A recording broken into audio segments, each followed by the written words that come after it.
bisha soo socota October waxa weeye waxa bilaabmanaya dhamaadka jiritaanka dalka Soomaaliya baa bilaabmanaysa marka waagi hore dawladda Soomaaliya markii jiri jirtay oo dawladda runta ka hadlaya October waxay ahaan jirtay xaflad loo xafladeeyo Soomaaliya bay ahaan jirtay iyo kacaankii iyo xaasiyo maradeeni saddex qaybka ahayd fiiska ay matalayaan si aada ayaa ay isula helayaan chance waa ciidan u cabsan ama qaybahani gaarka iyo salaaxinta baa isma jidaan bil xaflad bay ahaan jirtay oo dadka way faraxsanaan jireen oo marka xaflada baa la qaban jiray wadanka iyo meel walba marka October way ahaan jirtay bil farxada bay ahaan jirtay laakiinse October soo socota bishan October soo socota ee ka dambeeya waxay October waxa loo aqoon doonaa bil oo murugo leh bay Soomaali aqoon doontaa marka maanta bisha soo socota October waxa bilaabmanaya dhamaadka jiritaanka dalka Soomaaliya marka Soomaaliya waxay noqon doontaa sheeko oo taariikh lagu sheekaysto waxa la doonaa halkan waxa ka jiri jiray wadan Soomaaliya oo dad Soomaali ah loo yaqaan oo dad muslim degan waxa ka jiri jiray baa loo aqoon doonaa marka arintan waxa weeye dadweynaha waa la qariyay maash khiyaano baa ka socota mara fogeyn ninkaas habaar qaba Xasan Sheekh la dhaho baa heshiis wuxuu la galay Santo Wujudaan East group wadamo group oo East Africa Community loo yaqaan baa heshiis la galay marka ninkan waxa weeye asagu wuxuu aaminsan yahay dawladda baa la isku darsada marka dawladda isku darsadaan buu maqlay marka wadankii controlkii wadanka dhan niman Tanzania fadhiyo buu gacanta u galiyay waxyaalaha inta ku arkaan qaar meediyayaasha oo ajnabiga laga soo qaaday qaanana East Africa Community-ga website-kooda baa laga soo qaaday marka waxa weeye wax been ah oo propaganda ah oo iska samaysanayna maaha marka waaba kanba Santo Wujudaan arintan waxa weeye Xasan waqti dheer buu dawsaday inuu Soomaaliya East Africa Community ku daro marka August waa laga aqbalay Santo Wujudaan 12 sano ka bacdi waxa qoray journalka Hiiraan marka arintan waxa weeye waa kaas halkaas the East African sidoo kale xaqiijinayaan soo jeedaan marka asagoo wuxuu dhahay ninkan Xasan Sheekh wuxuu bilaabay inuu Soomaaliya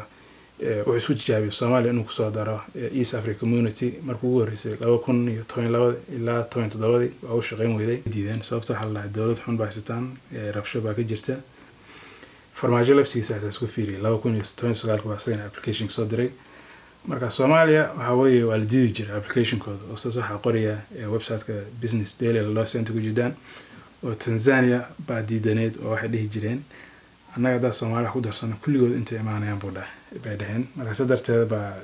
loo wareejin jiray Xasan Sheekh oo application-kiisa loo diidi jiray laakiin sanadkii hore wuxuu weydiistay in oo hadana application-kii laga aqbalo oo waliba loo boobsiyo fast track lagu sameeyo waa kanba website-kana xaqiijinayaan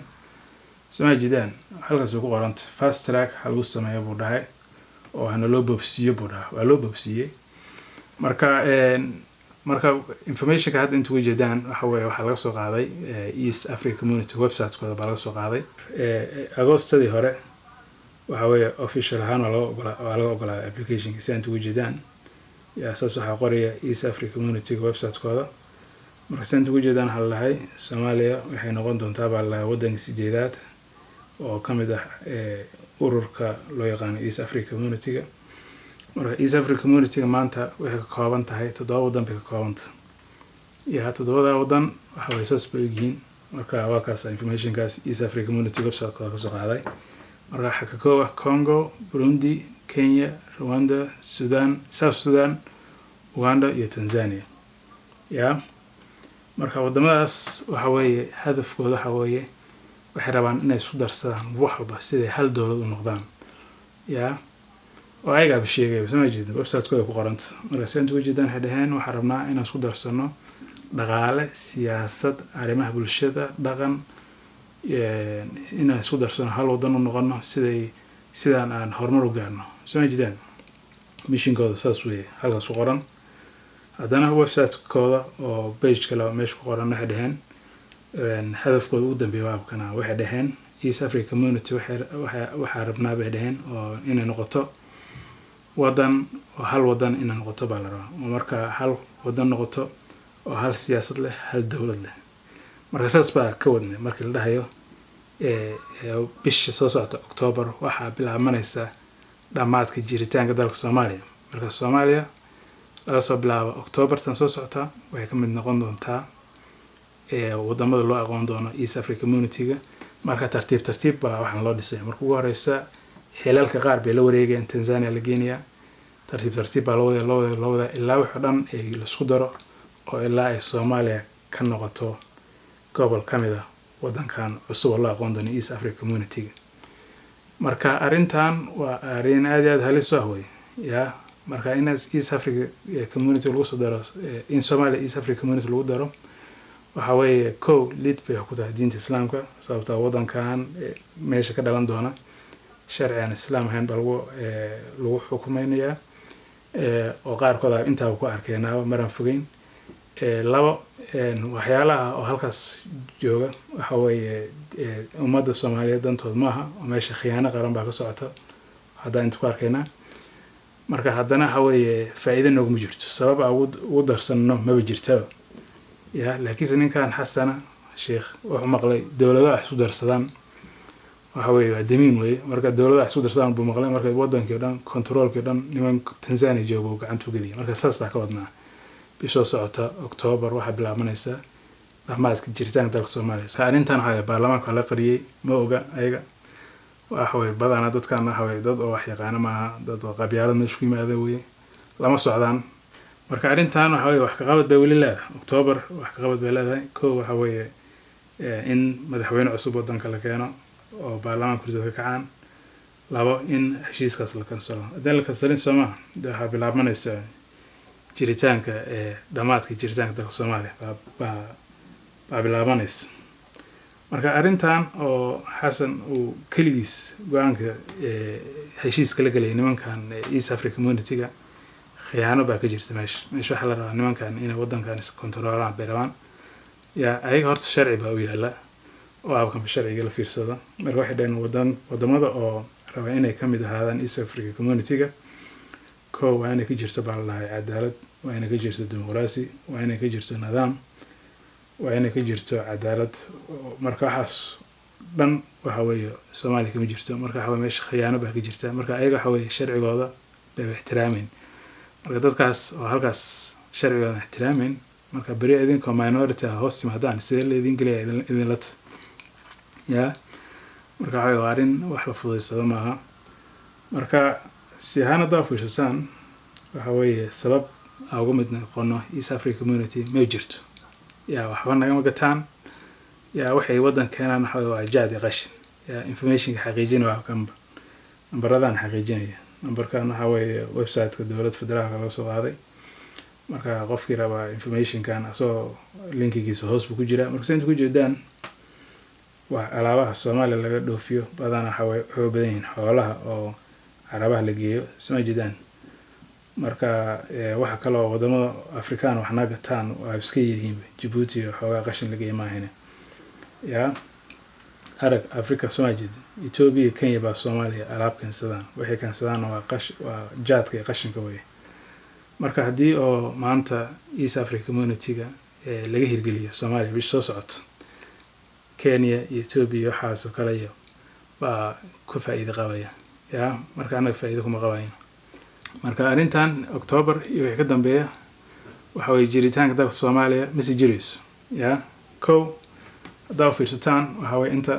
waxa weeye waxa weeye Soomaaliya waxay noqon doontaa wadan oo maxaa la dhahay jiri oo buugaagta taariikhda looga tagayaa wadan mustaqbal lama noqonayo ya. calankana Soomaaliya kana nasiib kana nasaar baarlamaanka Soomaaliya ma jiri doono sababtoo meesha hal siyaasad baa ka jiri doono oo Tanzania bay ku ooli doontaa baarlamaanka. military Soomaaliya ma jiri doonto shilin Soomaaliya ma jiri doonto. marka hadda u fiirsada Xasan waxaas dhan uu ogaa ya. waxaas dadka qaran uu ogaa wuxuu oo boosaska maanta waxa raashanay saas ahayd sababtoo wuxuu ogaa meesha inay dawlad ay sii jireen ya. marka boosaska waxa raashanay qaar waxa kamid ah deen cafinta hadda lacagtii lagu gaday warshadihii baa kamid ah oo maanta raashanay. marka waxaas dhan waxa uu ogaa. marka deen cafinta xitaa wuxuu u ciyaaray saas way xitaa wax uu ogaa meeshan inay sii jireen marka ninkaas waa khaayan aad iyo aad weyn weeye marka waxa weeye meeshaan kalitalis baa meesha ka jira yaa kalitalis siyaad bare kalitalina loo diiday maanta waxa weeye xasan baa loo geliya sababtoo khaayan weeye wixii informationkiina uu qarinayaa dadka lama geenayo dad kaloo la shaqeynayaan oo la qarinayaan arrintan oo xasan keligiisa go-aanka iska gaarayo oo heshiiska keligiisa la soo gelayo afrikaankan waxa weeye sharci darro weeye yaa normaal ahaan dowladda horta saas inay ahaato bayd saas baa caado dowladda ah maxkamad iyo xukuumad iyo baarlamaan baa jira saddexdooda waxa weeye way ispower la egyihiin qolada kale bay ish ku hayaan yaa laakiin Soomaaliya maanta sidan baa ka jirta yaa baarlamaanka xasan jeeb ku jiraan waa dad la gatay weeye sharcigii oo 1960kii Soomaaliya soo dejiyeen oo dadkii ay doorteen referendum la soo mariyay qashinka lagu taageeray sharciga iyo maxkamadda maanta wadanka shaqeynayaan waxa wax beenbeen ah oo niman tuuga isku soo aadisadeen sidii wadanka u boobaan marka saa darteeda waxay ahayd arrintan oo in Soomaaliya lagu daray East Africa Community-ga waxay ahayd in la soo mariyo dadweynaha la soo hordhigay doorasho oo referendum la qaybtay ahayd oo marka dadku ay go'aan gaaraan oo dhahaan may ama ha laakiin saas lama samayn oo arrintan waa laga qariyay dadkii saas kale baa la rabay dadku su'aashaas in la weydiiyo lama samayn marka meeshaas waxay tusaysaa khasaarada leedahay dowlad xumada meesha caadada ka dhiganayno marka arrintan waxa weeye October September tan inta ka hartay baa u hartay Soomaaliya oo ah wadan xor ah inta ka bacda waxa weeye tartiib bay u dhamaanaysaa ma sii jirayso wadan Soomaaliya la dhaho marka wadanka oo East Africa Community la dhahayo waa wadan wuxuu noqon doonaa dad fara badan buu noqon doonaan website-kooda xaqiijinaya soo jeedaan wadamadaas wax isku darsan doona intaas waxay dhahan si aan ugu jeedaan East Africa Community waa dad ku nool waxay gaarayaan numberkooda 283 milyan oo qof bay gaarayaan yaa dhaqaalahoodna waa 305 bilyan oo dollar baa lagu qiimeeyaa marka dadka saas u fara badan Soomaali ma qabala sentibay ka doontaa umalaynaysan yaa bal ila fiiriyo waa ka numberkii hadii la isla barbar dhigo waa adiga waxa weeye fuusta biya la barbar dhigaya glass biya waxba isma laka yaa marka meeshaas hadii Soomaaliya East Africa Community ku damato 5% kaliya bay Soomaali ka ahaanayaan marka minority baad saas ku noqonaya minority aad iyo aad u yar marka si aad u jeedeen East Africa Community-ga sharcigooda ma ixtiraamin waayaga xasan u boobsiinayay inay wadanka uu ku soo daro East Africa Community-ga marka bari hadii la idinku gafo oo xaqiiqad la sameeyo waxa weeye saas ku talagala saas waa imaan doonta in la inaan xaqiiqo sababtoo aad u yar baatiin marka waxa weeye marka saas minority saas ku noqonaysaan idinkoo dhulkeen joogta ba minority wali noqonaysaan yaa dadkan way ka fara badan yihiin ayagoo 10% hadday yimaadaan yaa 10% ayagoo waxa weeye waa 30 milyan weeye waa laga badanayaa yaa marka laba jeer baa minority noqonaysaan marka dad ahaan baa noqonaysaan Soomaali ahaan muslim ahaan waxa weeye waxa noqonaysaan minority kale waa kan numberka xaqiijinaya marka waa kuwana wadamada oo muslimka ah East Africa Community waa kuwaas Soomaaliya kaliya baa wadan oo official ahaan muslimka inta kale waxa weeye dadka muslimka jooga minority bay yihiin soo jeedaan marka markii intaas dad la isku daro oo East Africa Community la sameeyo muslimka waxay noqonayaan 10% marka waxa weeye 4 jeer baa laga badnaanaya marka 2 jeer baa minority la noqonaya yaa marka arrintan waa arrin aad iyo aad halis ah wax la fududeysado ma marka haddana waxa weeye markii oo application-ka wadanka la xareysanayo yaa waxa koowa oo wadanka lagu xujeynayo inay yeelaan inay meesha ka jirto wada sinaan rag iyo dumarka yaa wada sinaan rag iyo dumarka marka ka soo qaad hadda siyaad bare waa kan markuu waagi hore uu dhihi jiray rag iyo dumarka simeeyeen khudbada sheegi jiray waa kana ila fiirsado waa kana kaxanka maanta maalinta aynu siyaaranayna maxay marka ku micnaysan tahay waxay ku micnaysan tahay markii hawliyaanti wadaaga ay dhalatay markaas bay waxay ku dhalatay mabda la yiraahdo dadka aadamigu way isku midka adoonka oo shaqaalaha loogu yeeray ama beeraleyda loogu yeeray ama laga xoog runaayo la gumaystay iyo midka kan sheeganaya xoogii iyo aqoontii iyo muxuu ahaa dhididkiisii wixii isagu iskasbay inta lagu noolaado meel dheer lagu gaaro xoolo lagu helay iyo maalba haddana la yiri waa lagu gumaysanayaa ka iyo kii gumaystay labadaba inay sameeyeen yihiin rag iyo haween inay sameeyeen yihiin dadka joojin la joojiyo oo la xaqiijiyo oo muran la'aan laga dhigo dadka aadamigu inay isku xaqiiqiyeen horta xaalku meesha usla socda ka weeye waxaan jeclaan lahaa dumar haddaad tihiin dumarka Soomaaliyeed inaad fahamtaan yani mid uu iska yimid ma aha marka say halkaas ugu jeedaan waxa weeye xilligaas dad badan baa la xirxiray oo dad badan baa la toogtay oo wadaadada badan yihiin marka maanta waa garan lahay wadaadada iyo dad kale wuxuu aaminsan yihiin ma arrintan lama socdaan miya oo khiyaano meesha ka jirta mise waxa weeye careless bay ka yihiin ma garanayo alla og laakiin wax fiican maaha sharciga waddanku yaalana waxa sharciga waddanku yaala oo la dhahayo Soomaaliya sharcigu yaala inay tahay islaamka lid bay ku tahay marka waxaan iska dhahayna maaha waa kanba East Africa Community-ga shuruudaas ba usoo dhigayaan waddan walba oo raba inuu kusoo darmado waanu shardigaas hirgeliyo way soo jeedaan marka waxa la dhahay kow waddan hadduu rabo inuu application soo xariisto shardiga ugu horeyso waxa weeye inay meesha ka jirto gender equality rag iyo dumarku inay sameeyaan yihiin ya saas waxa weeye muhiim bay u tahay inay wadamadaas la isku daro ya marka wax walba oo wada sinaanta rag iyo dumarka waa inay waxba ku jirto baa la dhahay enshrine wax walba dawladda qabanayso waa in lagu doobo baa la dhahay ya marka waxa weeye saas waxa sheegay sharci East Africa Community soo degsadan 2016 marka waa kan ay live u jeedaan marka linkigiina hoos baa linku riday marka macnaheedu waxa weeye markii xasan application laga ogolaanayay waxa weeye sharcigan uu hirgeliyay uuna aqbalay hadduu diidi lahaa dee lagama aqbaleen marka macnaheedu waxa weeye sharcigan already Soomaaliya ka shaqeynaysa waa laga hirgeliyay marka waxa weeye arintaas waxa weeye arin ka fikirid u baahan weeye marka arintan wax ka qabad bay weli leedahay bishan inta ka harta